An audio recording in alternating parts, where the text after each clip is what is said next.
Assalamualaikum warahmatullahi wabarakatuh dan salam hormat. Alhamdulillah dapat kita bersama dalam laporan laksana ke-7 pada hari ini. Welcome to the 7th Laksana Progress Report. Laporan saya pada hari ini akan menyentuh dua perkara utama, iaitu pertama, pencapaian pelaksanaan langkah-langkah pakej rangsangan ekonomi prihatin rakyat ataupun prihatin. Dan kedua, mengenai pelan pemulihan ekonomi jangka pendek yang bakal diumumkan. Saudara dan saudari yang dihormati, izinkan saya berkongsi status pelaksanaan prihatin. Kita mulakan dengan langkah-langkah di bawah matlamat pertama prihatin, iaitu lindungi rakyat. Pertama, Bantuan Prihatin Nasional ataupun BPN. Terdapat 3 kumpulan penerima BPN. Kumpulan pertama adalah seramai 8.3 juta penerima yang menerima bayaran secara berperingkat dalam fasa pertama dan kedua. Sehingga 31 Mei, bagi fasa pertama, seramai 7.93 juta penerima telah menerima bayaran berjumlah 5.56 bilion ringgit. Bagi fasa kedua pula, seramai 7.9 juta penerima telah menerima bayaran berjumlah 3.55 bilion ringgit. Selebihnya penerima adalah mereka yang belum lagi menuntut bayaran secara tunai di cawangan BSN. Sebagai peringatan, mereka boleh berbuat demikian sehingga 31 Disember. Alhamdulillah, status pencapaian bagi fasa pertama dan kedua ini adalah 96.5%. Kumpulan kedua penerima BPN adalah 2.3 juta penerima yang diumumkan pada 9 Mei yang lalu. Dari jumlah ini, sehingga 31 Mei, seramai 2.08 juta penerima telah menerima bantuan BPN yang dibuat secara sekaligus berjumlah 1.57 bilion ringgit. Proses pembayaran melalui akaun bank berjalan lancar dan penerima selebihnya adalah mereka yang boleh menuntut secara tunai di Bank Simpanan Nasional. Kumpulan ketiga adalah mereka yang telah membuat rayuan antara 11 hingga 31 Mei baru-baru ini. Sebanyak 170,000 rayuan diterima dan akan disemak secara manual. Keputusan akan diumumkan pada pertengahan bulan Jun dan bayaran sekaligus bermula pada akhir bulan Jun. Terima kasih atas kesabaran anda. Saya juga ingin mengucapkan terima kasih kepada pegawai LHDN yang telah bertugas pada hujung minggu yang lalu untuk membolehkan orang ramai mengemukakan dokumen sebelum tutupnya proses rayuan BPN tersebut. Dengan ini, jumlah penerima BPN dari kumpulan pertama hingga ketiga adalah dianggarkan dalam 10.77 juta, melibatkan peruntukan sebanyak 11.5 bilion ringgit. Ini merupakan peruntukan tambahan sebanyak 1.5 bilion ringgit. Kedua ialah program iLestari KWSP. Sehingga 31 Mei, sebanyak 4 juta permohonan telah diluluskan, iaitu peningkatan daripada 3.9 juta sebelum ini. Jumlah pembayaran ini melibatkan 1.9 bilion ringgit sebulan. Ketiga, bagi langkah pengurangan caruman KWSP oleh pekerja daripada 11% kepada 7%. Jumlah pengurangan caruman yang dianggarkan akan diterima ahli KWSP untuk bulan Mei adalah 895 juta ringgit. Sehingga 31 Mei, kerajaan mendapati semakin ramai pekerja membuat pilihan sendiri untuk mengekalkan caruman mereka pada kadar 11%, iaitu seramai 1.7 juta atau lebih kurang 23% daripada pencarum KWSP berbanding dengan 1.5 juta sebelum ini. Keempat, bagi bayaran khas RM600 secara one-off akan diberikan kepada pemandu pelancong atau tour guides. Sehingga 31 Mei, seramai 6,470 pemandu pelancong telah menerima bayaran ini berjumlah 3.9 juta ringgit. Kelima, bagi pemandu e-hailing pula, sehingga 31 Mei, kerajaan telah menyalurkan bayaran bantuan khas sebanyak 34 juta ringgit melalui e-wallet kepada 68,336 penerima. Pembayaran untuk 8,300 pemandu e-hailing tambahan masih sedang diproses. Keenam, antara isu yang berbangkit adalah mengenai lebih kurang 30,000 pemandu taksi yang mengadu bahawa mereka tidak menerima bantuan khas kerana kad pemandu taksi mereka telah tamat tempoh sah laku. Setelah dipertimbangkan pada 23 Mei yang lalu, Kementerian Pengangkutan telah mengumumkan bahawa bayaran khas ini akan dipanjangkan kepada mereka dengan syarat kad pemandu diperbaharui. Bagi memudah cara proses ini, mereka diberikan sehingga 1 Julai. Kerajaan berharap pemberian ini bukan sahaja dapat membantu pemandu taksi tetapi juga memastikan isu pelesenan dan pengoperasian adalah sempurna demi keselamatan dan kesejahteraan pemandu taksi dan penumpang. Saudara dan saudari yang dihormati, seterusnya saya ingin berkongsi status pelaksanaan langkah-langkah di bawah matlamat kedua prihatin, iaitu sokong perniagaan. Pertama, untuk subsidi upah. Sehingga 31 Mei, sebanyak 3.22 bilion ringgit telah diluluskan bagi 286,338 majikan yang mewakili 2.2 juta pekerja. Ini adalah peningkatan jumlah yang diluluskan sebanyak 980 juta ringgit untuk 200,000 pekerja berbanding 2 minggu sebelumnya. Kedua, saya ingin berkongsi mengenai program pengekalan pekerja ataupun Employment Retention Program yang dikawal selia oleh Perkeso. Sukacita saya mengumumkan bahawa sehingga 31 Mei, seramai 184,000 pekerja telah diluluskan bersamaan dengan 110 juta ringgit sebulan. Manfaat ini akan disalurkan kepada majikan dan pemilik perniagaan. Ketiga, ialah program bantuan majikan COVID-19, ECAP, KWSP. Setakat 31 Mei, sebanyak 26,509 permohonan telah diterima dan sebanyak 5,245 permohonan telah diluluskan bernilai 34,8 juta ringgit bagi caruman KWSP majikan berbanding 20,6 juta ringgit 2 minggu lalu. Saya ingin menekankan bahawa KWSP sedang meneliti setiap permohonan untuk menangguh dan menstruktur semula bayaran caruman. Kelulusan tidak boleh diberi sewenang-wenangnya kerana dari segi undang-undang ini adalah satu kewajipan yang tidak boleh dielakkan oleh pihak majikan. Keempat, mengenai dana pinjaman mudah PKS ataupun SME Soft Loan Funds yang dikendalikan oleh Bank Negara Malaysia. Setakat 31 Mei, permohonan yang telah diluluskan oleh bank-bank tempatan dan disetujui terima oleh PKS adalah 6.9 bilion ringgit. Dan ini akan memanfaatkan 16,833 PKS. Jumlah ini termasuk dana Special Relief Facility, Agro Fund dan insurans takaful untuk saringan COVID-19. Kelima adalah mengenai Grant Khas Prihatin GKP untuk PKS Mikro. Pada 15 Mei, iaitu tarikh tutup permohonan GKP, sebanyak 643,000 permohonan telah diterima. Sukacita saya mengumumkan bahawa sebanyak 488,857 ataupun 76% permohonan telah diluluskan. Semakan status permohonan boleh dibuat mulai pada 3 bulan Jun 2020. Bagi mereka yang lulus, jumlah bayaran sebanyak 1.47 bilion ringgit akan dibuat mulai 15 Jun. Saya juga ingin berkongsi bahawa LHDN sedang membuat semakan lanjut ke atas 81,260 permohonan. Dan status kelulusan bagi permohonan akan dimaklumkan mulai 8 hari bulan Jun. Bagi mereka yang lulus, bayaran akan dibuat mulai 15 Jun juga. LHDN juga mendapati sebanyak 72,859 permohonan yang tidak lulus. Bagi mereka yang tidak lulus, tempoh rayuan akan dibuka dari 3 hingga 15 Jun melalui portal rasmi LHDN iaitu gkp.hasil.gov.my.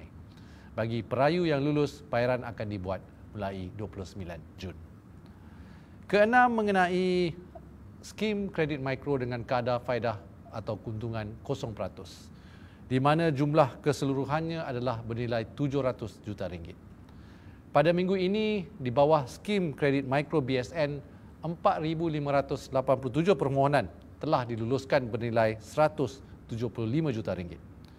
Bagi program tekun pula, jumlah permohonan yang diluluskan ialah 15,949 dengan nilai 128 juta ringgit.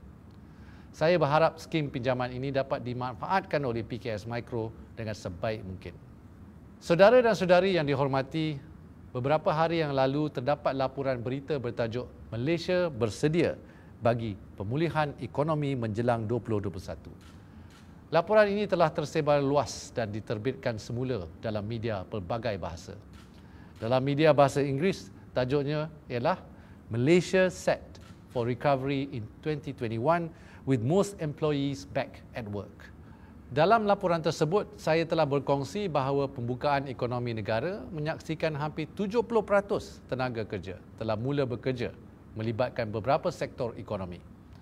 Dan Malaysia kini berada pada kapasiti yang bersedia bagi pemulihan ekonomi menjelang 2021.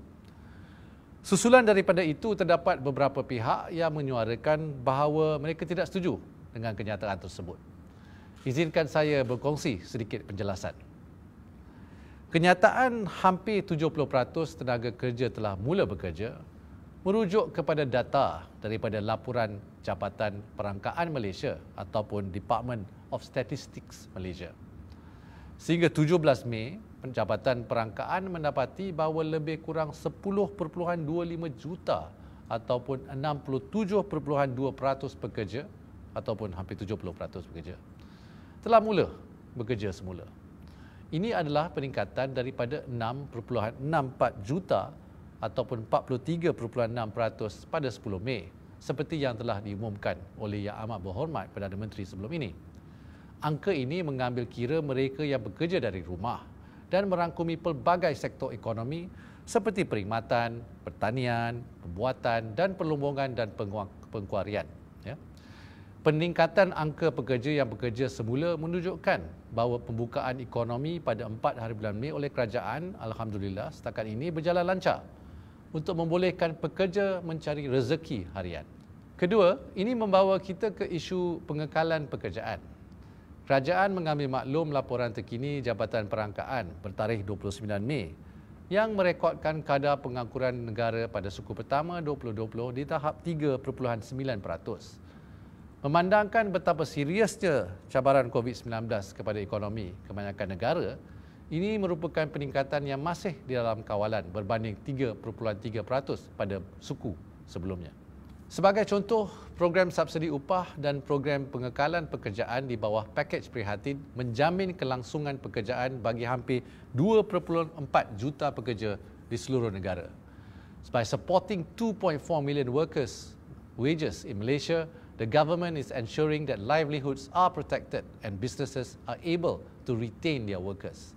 So tanpa program ini, besar kemungkinan kadar pengangguran adalah lebih tinggi. Sebagai perbandingan, kadar pengangguran suku pertama di negara Filipina adalah 5.3%, peningkatan daripada 4.5% pada suku sebelumnya. Spanyol 14.41%, peningkatan daripada 13.8% pada suku sebelumnya. Dan New Zealand 4.2% daripada 4% pada suku sebelumnya. Ini menunjukkan bahawa COVID-19 memberi kesan kepada pekerjaan di peringkat global. Ketiga ialah berkenaan pemulihan ekonomi menjelang tahun 2021. Secara amnya, unjuran pertumbuhan KDNK negara menurut pelbagai agensi antarabangsa adalah positif, iaitu 5.8% menurut agensi kredit Fitch, 6.4% menurut Bank Dunia, World Bank, dan 9% menurut IMF. Walau bagaimanapun, saya sentiasa mengingatkan orang ramai, ahli ekonomi, penganalisa dan media bahawa unjuran pertumbuhan sebenar bergantung kepada pelbagai faktor.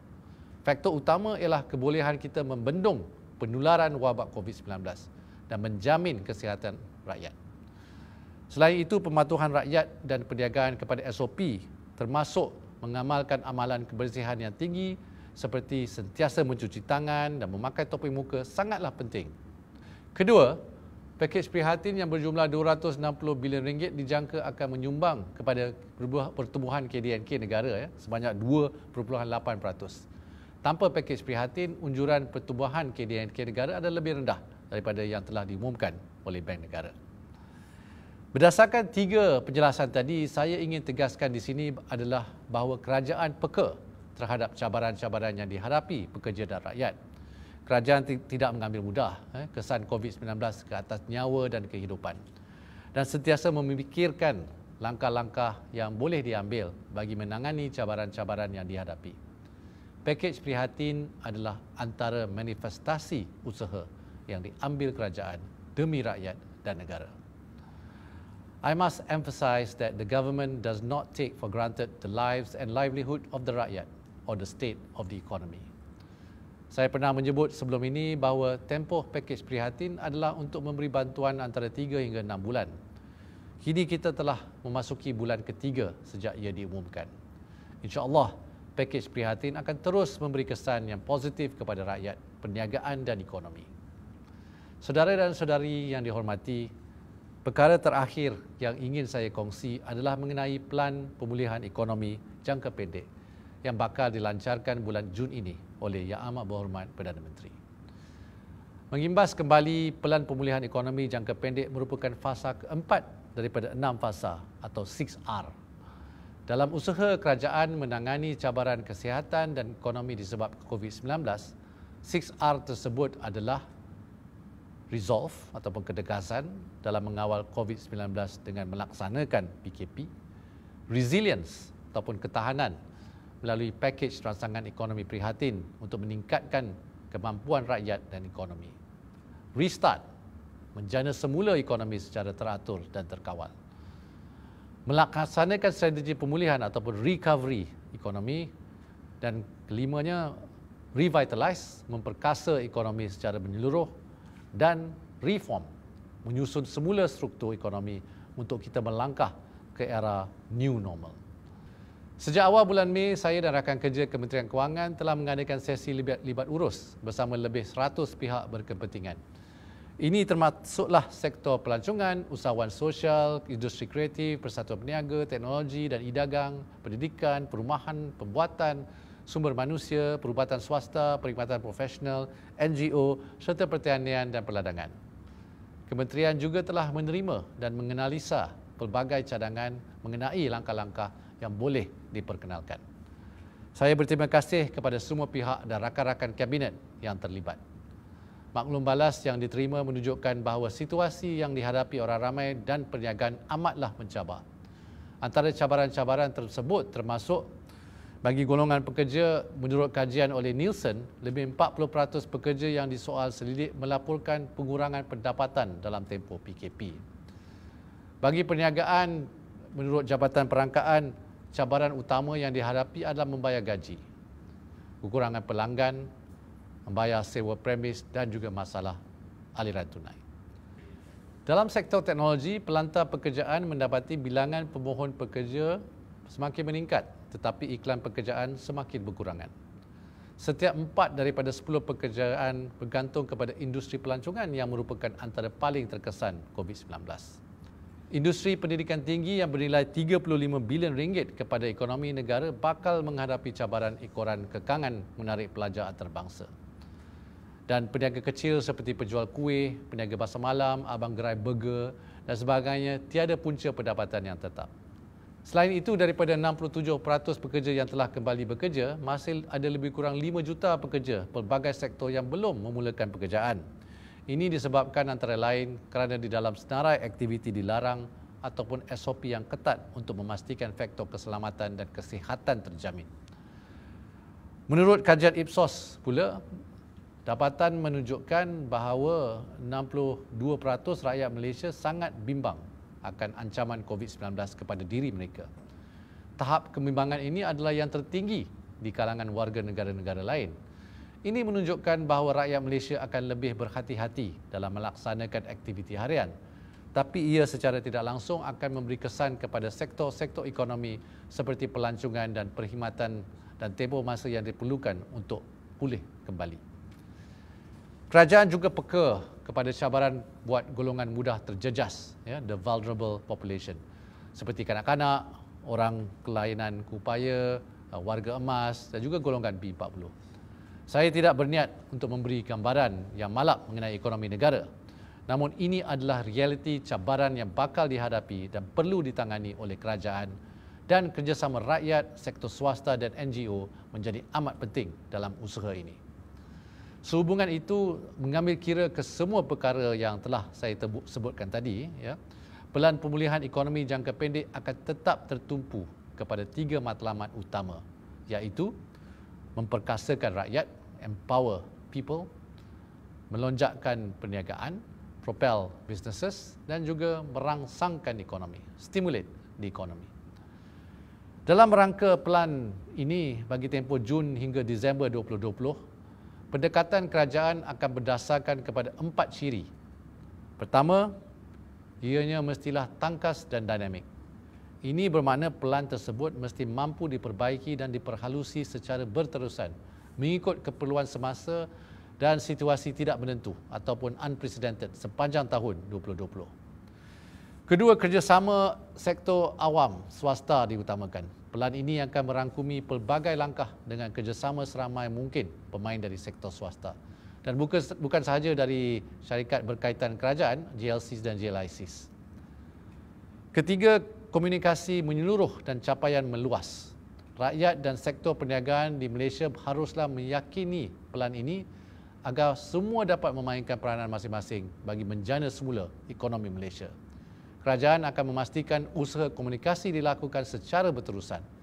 Ketelusan dan keterbukaan adalah penting dalam menjayakan usaha ini. Pendekatan berdasarkan data. Pelaksanaan pelan ini adalah berdasarkan data dan statistik agar setiap pencapaian dapat dipantau dan diperhalusi dengan cepat dan tepat. Data terkini juga akan dikongsi bersama dengan sektor kerajaan dan swasta serta agensi-agensi pelaksanaan untuk penambahbaikan yang berterusan.